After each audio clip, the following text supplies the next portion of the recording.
I would like to introduce to you one of the greatest drummers in the history of heavy metal, the one and only Gene Hoglan.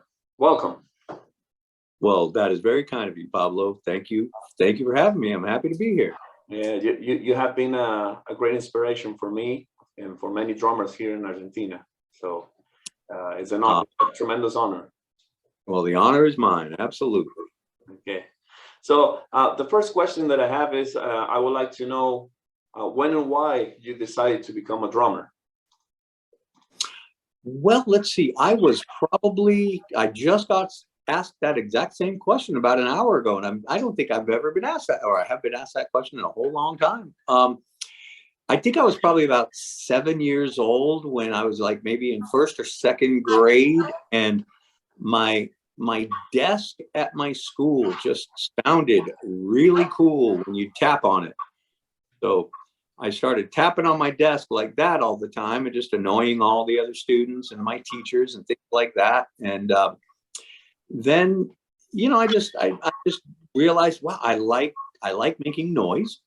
And, you know, a couple of years later, when I discovered Kiss, then my air drumming really started moving forward, you know, and I taught myself how to play drums by air drumming. And I think air drumming is an amazing way to learn drums, you know, like you get all the kind of practical skills without the cost or the noise, you know, like you can take a couple of drumsticks and pound along with stuff and you know, and invisibly play along with it. And that's a great way to teach yourself drumming. And that's kind of how I first did it, you know, playing along to all my favorite bands like Kiss and Rush and you know, every band I was into, Pat Travers and Black Sabbath and Queen, and just air drumming along with all these bands, Aerosmith, Ted Nugent, all these guys, just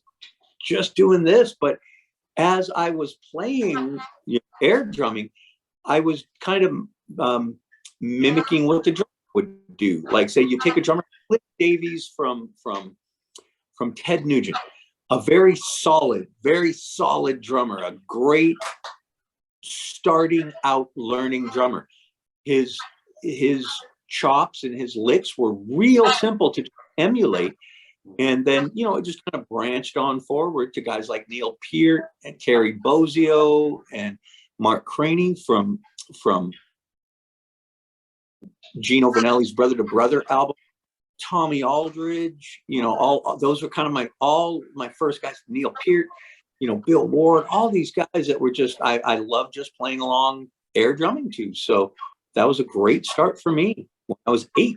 Next question that I have is, you have been a touring drummer for many years. What are the most important things to be an efficient drummer on a tour? That's a great question, actually. You know, the most efficient way to travel is make sure that you have all of your gear together, for one, and make sure you have all your documents together. You know, make sure you research in advance, you know, the places you're going, if you'll need a visa, or if it's a visa-free country that you're going to. That's always important. And try to pack as lightly as you can your personal stuff. Like, I can go an entire tour and wear about 2 shirts off stage, wear about 2 shirts on stage for the whole tour, a couple of pairs of pants. I pack pretty darn light, and I'm not there to impress anybody, so I can pack pretty light, wear the same shirt every day off stage. You know, you're not sweating in it, you're not playing in it, so that kind of thing. But try to keep, you know, try to keep your mobility very quick and easy. You know, if all of a sudden you're stuck with having to, like, say you've got a flight cancellation and you got a whole ton of gear with you, try to condense your gear before you leave to where you can be really mobile easily. That probably helps. Something to consider also is, like, a lot of times you do not travel with your own gear. Like, a lot of when bands go on tour, a lot of times you don't travel with your own gear, but you do have your personal things that you bring. Like I bring my pedals, my own drumsticks. If there's some cymbals that I want to use, like say some tangs or something small, I make sure those are packed. My triggers. So it's good to have a little checklist for yourself of things that, you know, you don't want to forget. You don't want to get to your first gig and realize I left my triggers behind. I did that recently, you know, that kind of thing. I did that a few months back. So, but having a checklist before you leave, that's always helpful. So we're going to move to the next question. For all the drummers here in Argentina, what kind of warm-ups do you recommend before getting into the stage?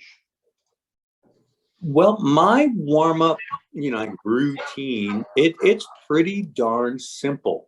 For one, I wear leg weights. I wear 5-pound leg weights on both legs. Yeah, there you go. You got it. About that size, yeah. And I use about 5 pounds. And I also have, I warm up. I used to warm up with marching corps drumsticks. Now what I do is I have 3 of my sticks, you know, taped together. And so, you know, they kind of do look something like that, you know, tape them together. They're big and heavy, but that allows you to warm up. And, you know, I don't even bring a practice pad anymore, because I just find that air drumming warm up, I air warm up for shows now. You know, I got the sticks, 3 sticks in each hand. And I just practice some rudiments in my head kind of thing. But really what you're trying to do is just make it so the pickup, because a lot of times a lot of our style of drumming is playing extreme music right out of the gate, and you want to be able to do so and be able to double time everything. Having big heavy sticks to warm up with, that's really cool. And another thing I do, and these are on my very first DVD, you know, I explained some warm-up exercises, you know, I mean, some stretching, you know, this is essentially, that is my stretch in a nutshell for my left arm. And I am ready to play drums right then and there, you know, so get some stretches in. A lot of guys, they don't stretch, they don't warm up. I think it's a good thing to do so in order to extend your career and treat your body as well as you can, because you're putting a lot of, you know, just force on your wrists, on your tendons, on all that. So warming up is a good thing. Stretching, you know, sports play, you know, whether you're playing football, you see the football players are stretching and you know, stretching their legs out and things like that. So stretches are good, you know, it's a good way to limber yourself up for a very aerobic athletic activity you're about to enter into, which is playing drums. So I have a question right here from a person that is watching us right now. Lily Gonzalez says, which from all the bands for you were your preferred or the most loved one, and which of these bands you have more friendship with them? Well, gosh, I mean, that's a great question, and I love many of the bands that I've been with for many different reasons. You know, like for instance, Dark Angel was my first kind of recorded act. That was my kind of introduction to the world. And we've all remained friends for, you know, pushing 40 years now.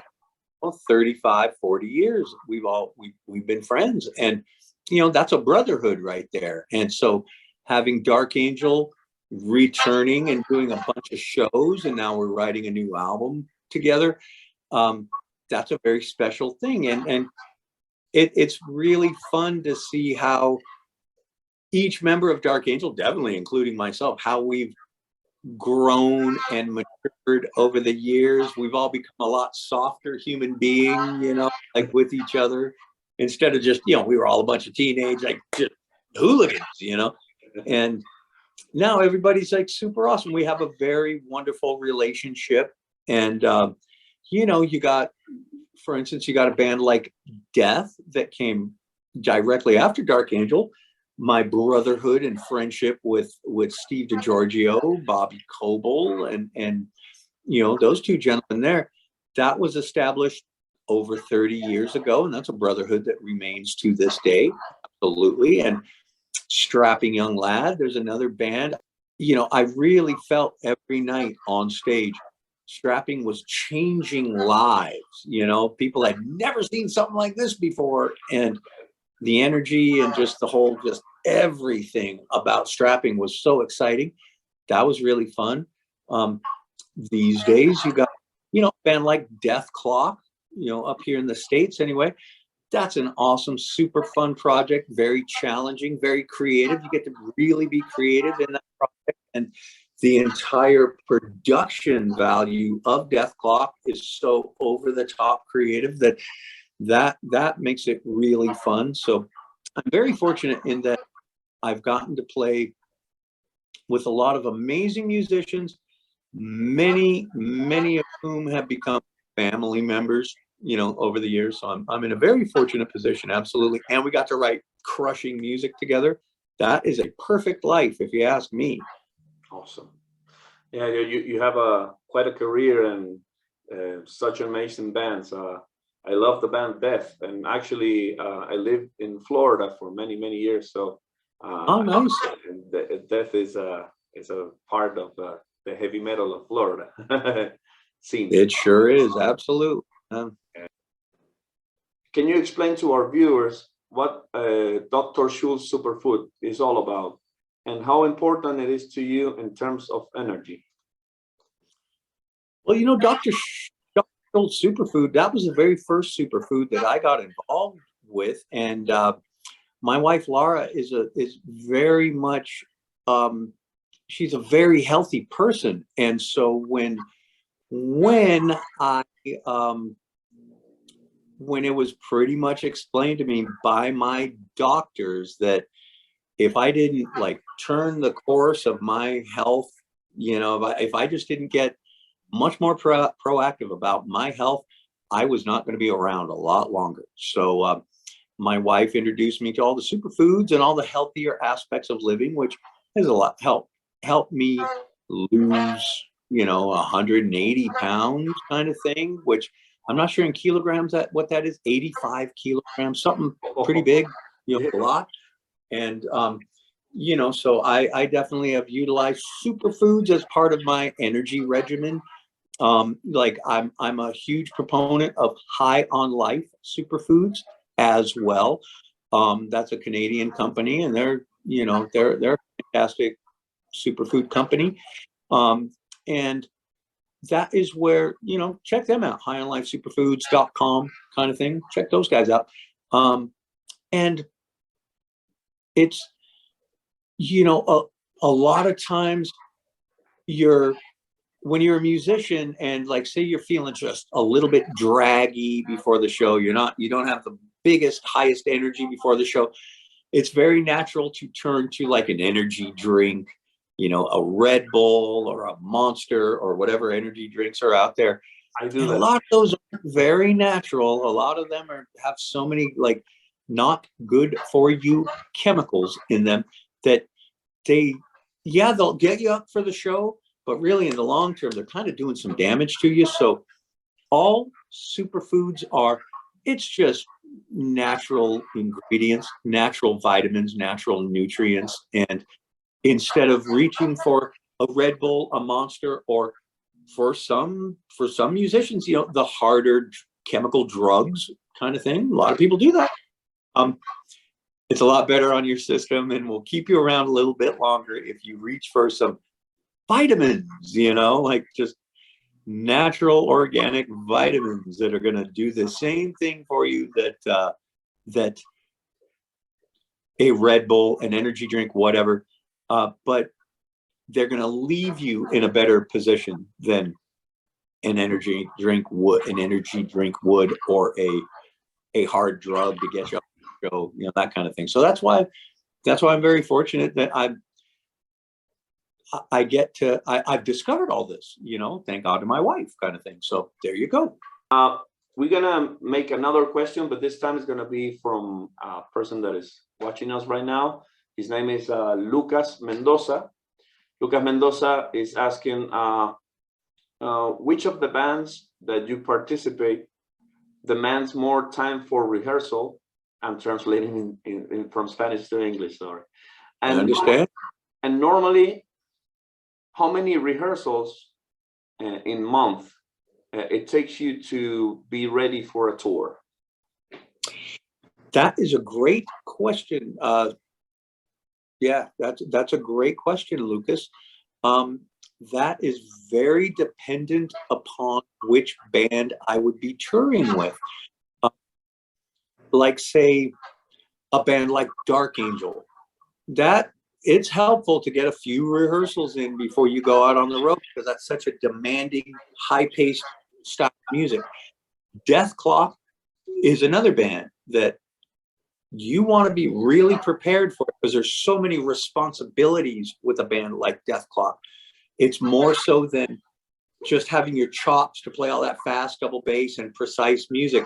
There's also a click track going on with Dethklok, because we have a big giant show on big screens behind us that everything has to match up perfectly. So you've got the physical nature of being able to play the material that you recorded 15 years ago, and also the mental nature to be able to lay with that click track on every single moment of an hour-long show.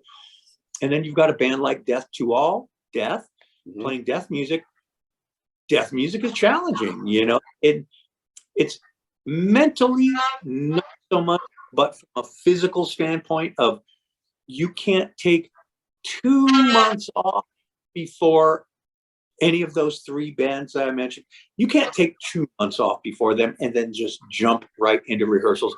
You have to train for it. You have to get yourself ready for that. So there are 3 examples of the more rehearsal I can get for all of those bands is great. Sometimes you just don't get that. Like when I was playing with Testament for a decade, we would rehearse for 2 days before a tour. That was it. And didn't need much more than that, you know, with Testament.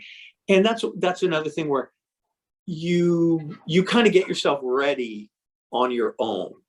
Then you show up to that first rehearsal ready to go, you know, that kind of thing. And Testament was an example of that. Everybody works on their own, you know, getting their chops together. And then we show up at rehearsal. We just don't, we rarely have the amount of time to get big rehearsals in. So that's how that works. It is very project dependent, how much rehearsal you need. But that was a great question. Awesome. So we are running out of time right now. We have 7 minutes left.